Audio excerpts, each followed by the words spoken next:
So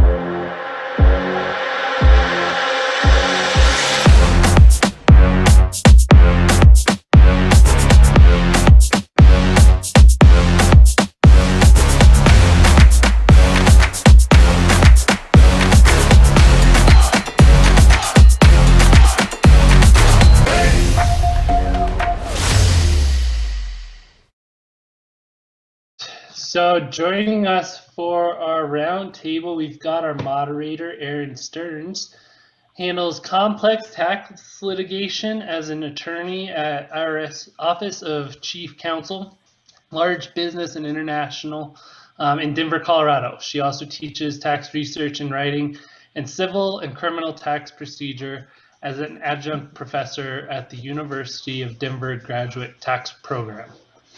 And then we're joined also by John Rex again today. John holds an international MBA from the Thunderbird School of Global Management as a CTI certified in the International Coach Federation credentialed executive coach. He holds multiple leadership assessment certifications and serves on the faculty of the Stagen Leadership Academy. John is a contributing writer for Forbes. And Julie Scates, the founder and owner of J2T. She considers all the members of the J2T organization family, many of whom have been there for over 10 to 15 years. Truly believes that these people are J2T's biggest asset. As such, she works diligently to align the company with people and organizations who share in that core value. So welcome everyone for this awesome panel. We're gonna let you take it away. Great, well, thank you, Brian. Appreciate that, those really thorough introductions, and I'm excited to be part of this panel with this great group. So without further ado, I think we'll just jump right into it and answering some questions. So we're gonna keep this real informal, kind of a round table. Audience participation, we welcome it. So do feel free to shoot your questions to us and we'll try to answer them as we go, if not at the end. So I want to get started with just getting into some topics, some conversation points. So I'm going to throw out a question and see, we can go in order or just kind of whoever wants to volunteer first. So what strategies would you recommend for setting yourself up for a successful job transition? And within this, feel free to comment on how much networking do you think is appropriate to do, and kind of what kind of networking would you suggest people be doing, and how to reach out to others effectively. So Julie, why don't I pass it over to you and we'll all get started. Sure. Great to see everybody. Thank you for the opportunity. It's always a pleasure to be with you guys. So thank you. In terms of strategy, I mean, obviously we're living in what, hopefully will be the most unusual time in all of our lives. Let's hope it doesn't get any more unusual in the next many decades. But I think strategy, a lot of things is keep it simple, right? Don't overthink the process. Don't overcook the process. Stay positive, stay optimistic, stay well connected. And one of the biggest pieces of advice I give to all of our candidates at every level, whether they're entry level or they're executive level, is stay in your lane. And what I mean by that is, especially in such a disruptive time, with the pandemic, politically, a lot of uncertainty, where I see people really run into some speed bumps in making transitions or change, is they either overreach substantially or underreach substantially. And then it kind of creates that challenge of people not knowing who they really are, who they really want to be. And so for this time, and I'm just speaking in, November 2020, my strongest recommendation would be stay in your lane. Right. I really appreciate everything that Julie just shared. And, on a more tactical note, I was also thinking about LinkedIn. When it comes to any, I'll say job search or job transition, a really great bit of advice I got a number of years ago was to make sure that my LinkedIn profile was really well thought through and polished. And taking it one step further, some advice that I got was go out and take a look at the job descriptions of jobs that I feel I would be really interested in and very well qualified for, and ensure that my LinkedIn profile incorporated some of the verbiage in those job descriptions, some of the keywords, knowing that today recruiters really lean heavily on LinkedIn, and they're going to crawl through those LinkedIn profiles. And if I have the right terminology, keywords, and so forth that they're searching on, my chances are going to be much higher. So, you know, it seems like maybe first level piece of advice, but I just see so many people who don't do that, and it makes a huge, huge difference. That's really, I think, really valuable advice. And I might add to this, you know, and kind of putting on the hat of panelist as well. You know, one thing that I know I've tried to do, and probably one of the more successful things, has been finding affiliations, whether it's, you know, in-person meetings at some point, but now online groups, online, you know, whether, you know, they're professional groups or like Tax Forward and Future Tax Leaders, you know, groups where you feel connected for whatever reason. It might be you have a friend in it. It might be that you really respect some of the leadership or whatever, or some combination. And those are often places to spend your time. So I would say, do be, you know, we all are short on time. But if you can find, you know, a place, a network where you feel comfortable, where it doesn't feel like a chore, you know, where you show up and you feel valued and you're contributing, and other people are, you like what they're about. I think that can be a very positive way to do networking, which again, you know, if you say to probably even any of us three, hey, go network, ugh, you know, nobody really loves that idea, right? But you know, if it's more of a collegial kind of thing that you value, that can be very helpful. But yeah, I'd say that's all just great advice. There's a polling question up, so you know, feel free to answer that. All right. You know, Erin, one thing I would add to John's point on keeping, you know, if you stay kind of in the tactical, right? So my hope anytime I do any of these, I'm sure John's is the same without even knowing John, is that people walk away with something that is really, really useful, right? That they can act on and implement and feel in control in a time where everyone feels out of control.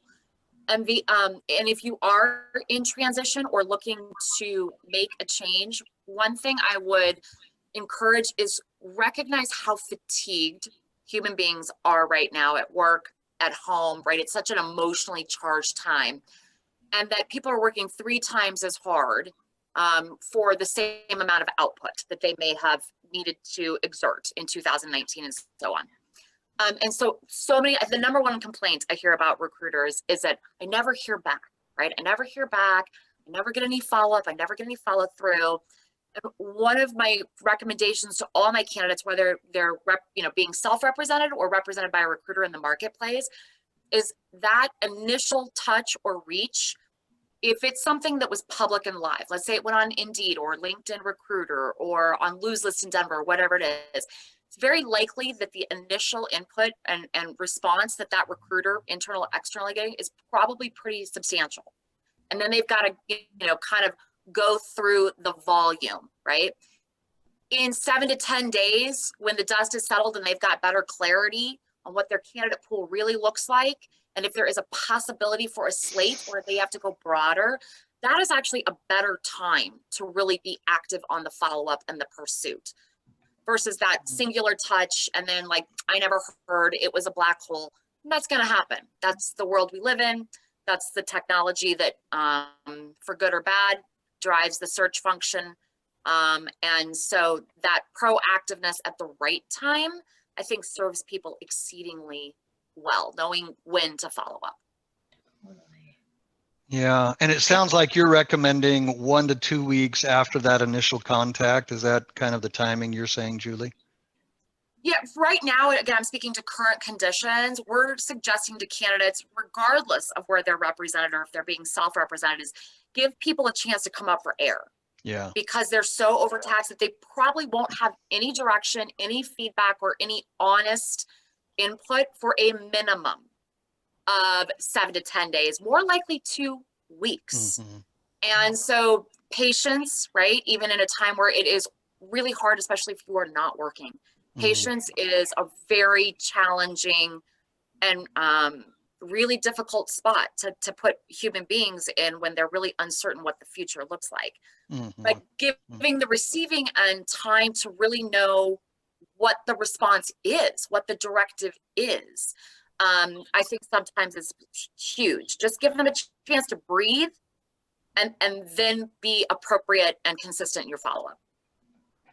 I think that's such a good point. And I would say that that extends beyond perhaps working with a recruiter to, if you're reaching out more holistically and you're reaching out to former contacts or former employers or whomever, or former professors, it really do give them time, and I think that that's wonderful to be setting up informational interviews and reaching out and whatever, but nobody is in a place right now to be able to respond so quickly. Yeah, great points. And then just to close the loop on that conversation, I'm a huge believer, give them time. And if you are staying in your lane, right, and that job description, that profile just screams you, it's your industry, it's your expertise, you've been appropriate, patient and persistent in an appropriate way, and no one gives you the courtesy of anything after 4, 6, 8 weeks, when someone shows you who they are, believe them.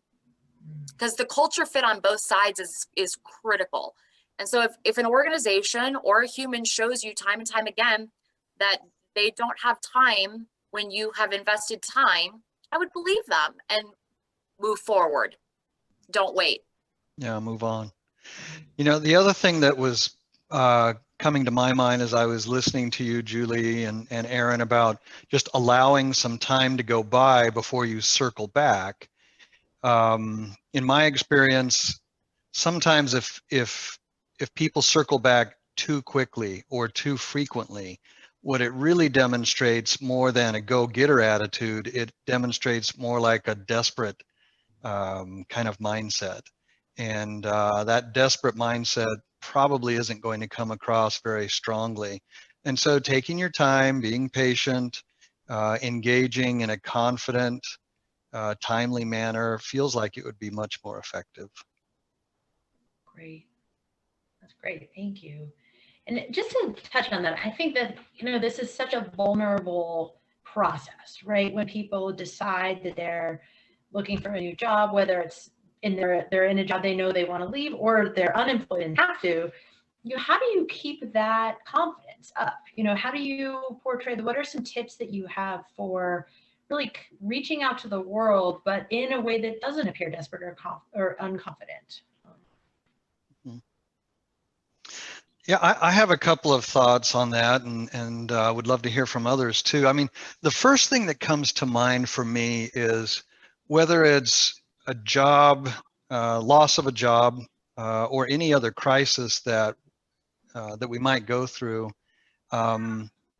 having core principles and core values that you hold on to, that guide you, that give you a north, that give you purpose and confidence in the face of any difficulty, I think is so important. And something that I work with all of my clients on is taking the time, to actually write down, what are my core values? What do I really care about? What is enduringly important to me?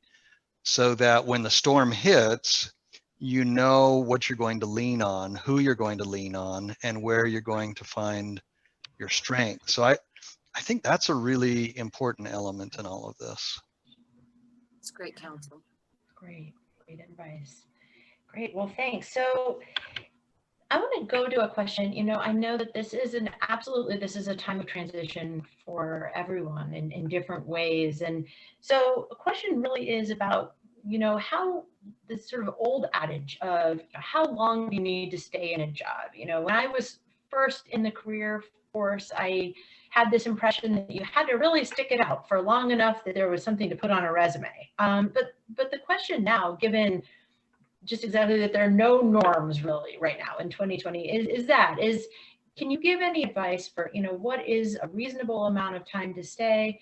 And maybe also bigger picture, what is the process that you should be going through and evaluating, hey, if I'm not happy, when do I leave? So love your thoughts on that and how it looks on a resume to see, a decent amount of transition. John, do you want to field that? Yeah, I'd be happy to.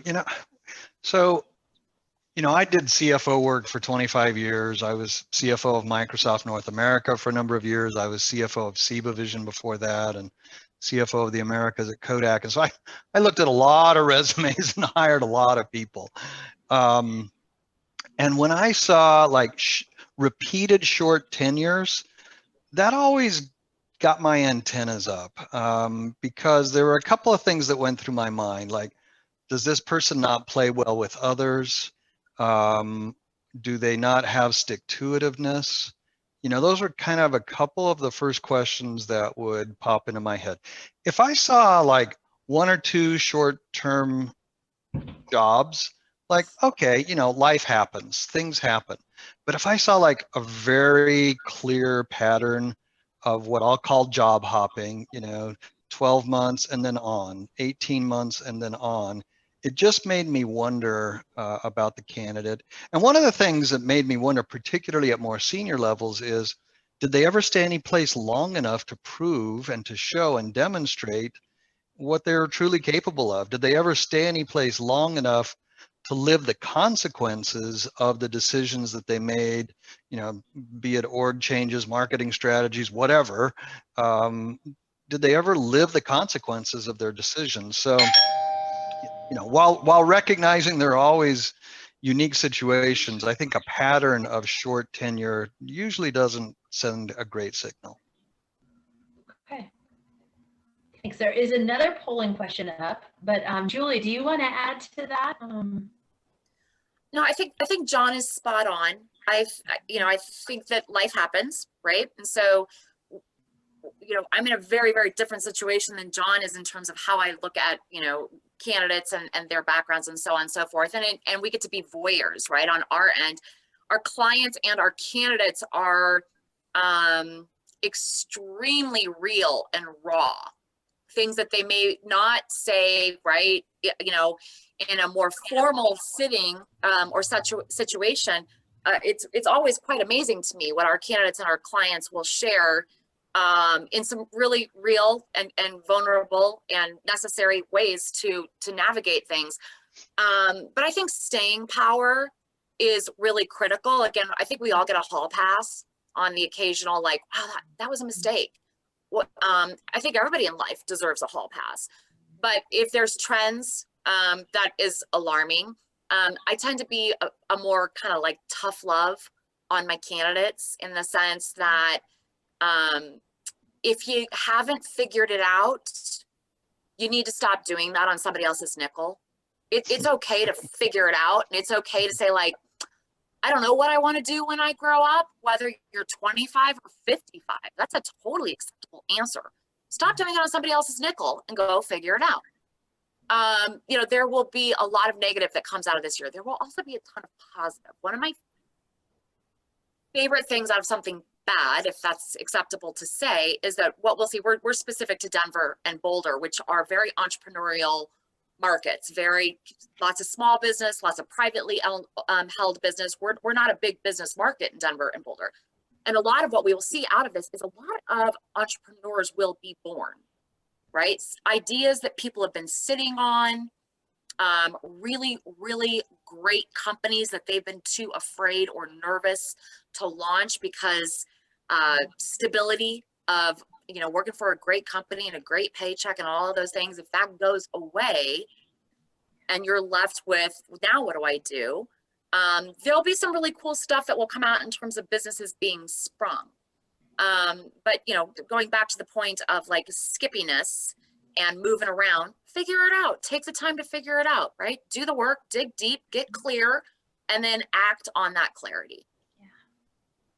That is so helpful. Such good information. In my former life, when I was at the University of Denver, I taught there for 7 years and advised a lot of students on positions. And I think, Julie, you said it so well, saying the stay in your lane idea, but it's really the idea of, don't take a job that you're going to hate. You might get an offer, and that's great. It's always great to get an offer. It doesn't oblige you to take the job. And if you have more misgivings than you have excitement about it, you got to listen to those. And it's better to listen 100%. before you walk in the door than to get there and flake out. Because often that is the outcome, is you say, oh, I just got to get out of here. And it's not good for you, certainly not good for an employer who's put, hope and excitement and energy and time and money into you. So Everybody Yeah, loses it has a in that huge domino situation. effect, right? If you think about the team around you, right. everybody loses. It's not a singular person that loses. Everyone loses in that situation. Yeah.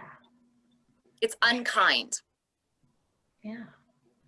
Yeah, and it's also intellectually dishonest, not to mention morally dishonest.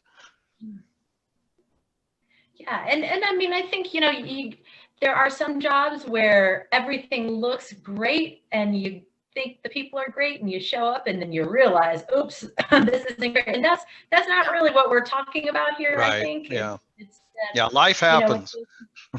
Yeah, that's right. There's a very slippery slope between taking a chance, which I believe in. I absolutely believe in people taking chances. I believe in them spreading their wings, creating a little bit more runway, new industries, new roles, new departments, again, within your lane. And then if you decide that you want to completely change your spots, then you need to do that on your nickel, right? And you need to kind of take those risks on your own. And those can be heavily rewarded. And people need to work, and people need to take care of their families, and people need benefits. So I don't want to come off as the fact that sometimes you gotta do what you gotta do in a bad time, but be thoughtful about how that does impact others. If you overreach and your gut tells you, at every step, no. When your body and your head and your heart tell you no at every step, the answer is no. Sure. That's great. All right. Well, so to transition to some, here we are in this weird time.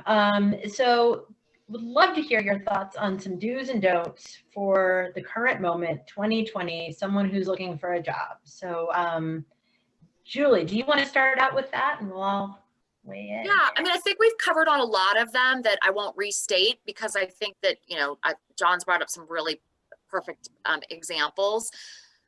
I would say now more than ever, if it is in your lane and it does make sense and it does feel right, say yes to opportunity when opportunity arrives at your door, right? Staying fresh, staying current, staying employed, right? It is, I think it'd be kind of mission critical for our country and just, for all of our employees, employers, especially the next 12 to 18 months. Be current and relevant. To John's point, your resume and your LinkedIn profile should really marry each other and really send the same story, message, content of who you are. Know who you are. One of my biggest pet peeves is when people are needing to make a change, whether it's because they really need to change or the market made that decision for them. The first thing I always ask people is, what do you want to do? Right? All things being realistic. Right? Things being realistic, what do you want to do? And even with some of my brightest and best, many times the answer I get is, I don't know. You need to know, right? This is a market that requires that you know or have some real thought and intention to how you want to move forward. And that sometimes, to John's point, means sitting down with a pad of paper, writing out the pros and cons, getting clarity on industry, getting clarity on size of organization, commute. I think is going to be forever changed, which I think is going to be a fabulous, fabulous thing for our world, for our people, for our humans. The two biggest motivators that we see for change at J2T at every level, senior staff accountant through CFO, is people want to work for better people or a better boss, and they want to shorten their commute and be at home more. So if we eliminate that number two issue, better people and a better boss is way higher than when people say to me, I want to make more money, or I want a fancier title, or, I want a cool game room with ping pong and beer Friday. That's not what people want. People want to work with great people who inspire and do the right thing. Find those Amen. people. Amen. Yeah, that's great. John, do you have any specific suggestions on that topic, sort of the do's and don'ts? And don'ts are just fine, you know, if there are things you're seeing that people should avoid. You mean specific to the job search, or can you ask me the question a little more specifically? Sorry. No, yeah, specific to the job search. So, you know, there were 62% of people who answered that said they might be willing, you know, interested in a job transition. So, you know, if you're just starting out of that, you know, on that path, what would you know, what are some things to avoid, or better yet, things to do to really get yourself lined up beyond what we've already talked about, which is a lot.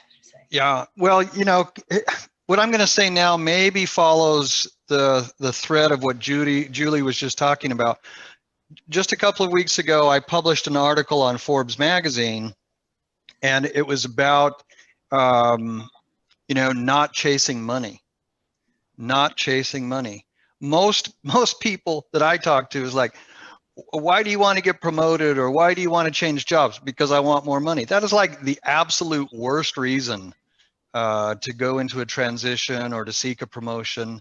And I think, particularly as the years go by, and this isn't just because you've got your financial feet underneath yourself, but as you gain a deeper appreciation for what really matters in terms of your overall well-being, you come to understand that working for an organization whose values and purposes you're aligned with, working with people whose values you share, and doing work that is meaningful and makes a difference in society. And then lastly, finding a job where you can really express and put to work your best talents, gifts, and skills. That is so important. That's the way that you add value. And I love to draw this Venn diagram with 3 circles in it. One is, what am I really good at? The other is, what do I love doing? And the last is, what makes a difference in the world? And when you find the intersection of those 3 circles, that's where you should really focus your job search. What I'm good at, what I love doing, and what makes a difference. That's where you ought to focus your job search. Anything else is going to, over the long haul, is going to drive you and everybody else crazy. Yeah. So I love that. That is, if everyone would take counsel on that, we'd be living in a different world, and we would be doing better by everyone. And when we press our candidates on that, right? Like, what do you love? What do you want to do? You know, what do you care passionately about? And what makes a difference? Maybe 90% of the time, the response is, I know what that is, and I really believe I could go obtain that. I can't afford to do that role, because I would have to most likely, you know, take a pay cut or change industries, which, you know, might require that I got to kind of get in a different level. And without hesitation, I always say to people, because let's be really honest about who this audience is. This audience are highly smart, highly successful, highly educated Americans who spend money, and a lot of it. And so when people say to me, I can't afford to do that, my answer is spend less. Start spending less. Because at the end of the day, there's a certain, you know, income that you hit in the stride of your career in your 30s and 40s where everything else becomes stuff. It's just stuff. So spend less and do what you love. Yeah, I couldn't agree more with that. And I would add that when you are doing work that you love, you'll be really good at it, and the market will compensate you for it. And you'll surprise yourself. You'll actually make more money than you fear you'll make by really focusing on what you love and what you're good at. Yep, ding, ding, ding. If you build it, they will come. I really believe if you do what you love, the money will follow. Yeah. You know, I was a CFO for 27 years, and what I really wanted to do was executive coaching. It took me a long time to figure that out. And one of the things I was most fearful of was giving up a CFO salary. But, you know, the first year of transition was tough. I'm not going to mince words, but I now do pretty well at executive coaching because it's something that I love. and it supports our lifestyle, and it was absolutely the best decision I ever made. John, on a side note, we should talk about that. I have an executive coach in Denver that I've worked with for 3 years. My leadership team works with him as well, and he was a partner in public accounting. Oh, So there you a go. transition from being a partner in public accounting to executive coaching is, you know, a bit of a leap and a bit of a stretch. And he went to his wife and said, I can't do this anymore. What I really deeply want to do is I want to coach, you know, finance executives. I want to coach, you know, CFOs and entrepreneurs. And the shift, I think, was fairly radical to include financially.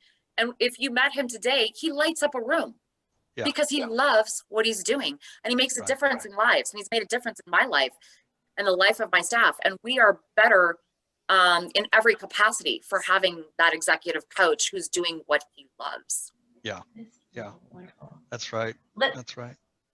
That's so inspiring, and I appreciate it. So we have exactly a minute left, which I can't believe we only have a minute left, but just some closing thoughts. I'd love to hear yours. I'll start and put on my panelist hat for a second and just say, you know, there may be some times where it looks really scary to make a change, but you know that in your heart that it's time.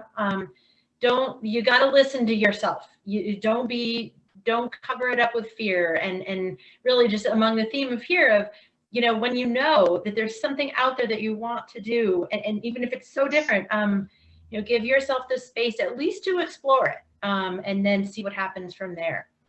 So yeah. Julie, I would add to that, I always share, anytime I speak publicly, I always say to everyone, if you need anything, if I can handhold you through the process, if I can help you create some courage, if you just need to, you know, speak your fear, right? So that you can get clear on what's next, you may absolutely call me.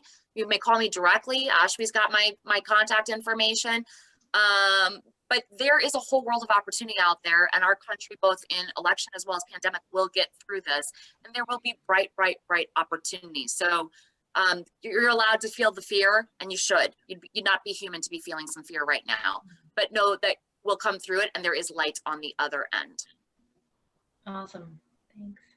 John, let's hear your thoughts.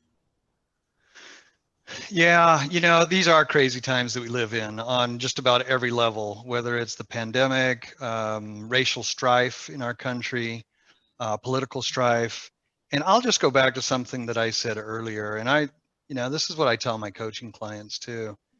To make it through any storm, you have to know who you are. And when you are comfortable in your own skin, you can get through just about any situation. And recognizing that you're truly never a victim.